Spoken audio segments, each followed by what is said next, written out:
का, जो मैं बात कर रहा था राजनगर विधानसभा की, कि इस साल कम से कम नहीं है तो 10-15 गांव ऐसे हैं जहां पर अपन ने जैविक खेती करना स्टार्ट कर दी है।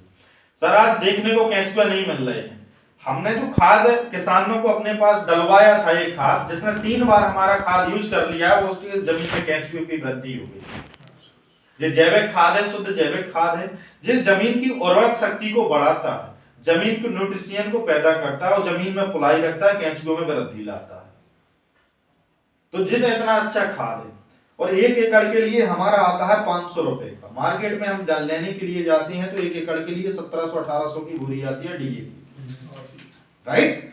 और पहली बार में क्या होता है कि हमको कैसे डलवाना पड़ता है, पहली बार में हमारी जमीन को केमिकल की पड़ी हुई है आदत, तो आधी बोरी हमको डीएपी डालनी पड़ेगी, क्योंकि हमको किसान का नुकसान भी नहीं करना है, और 1 पैकेट जी।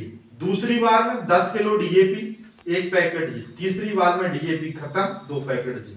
एक क्रॉप में सर 3 बार डालना पड़ेगा?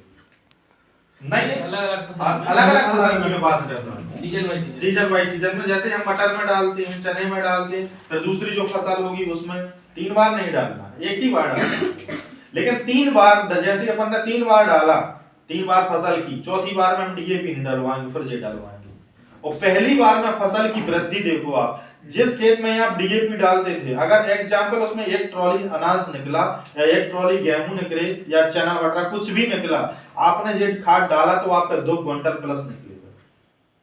इसको सर यूरिया के साथ में भी दे सकते हैं? हाँ, यूरिया डीएपी के साथ में, मतलब हाँ सिंचाई के साथ समय भी करवा सकते हैं।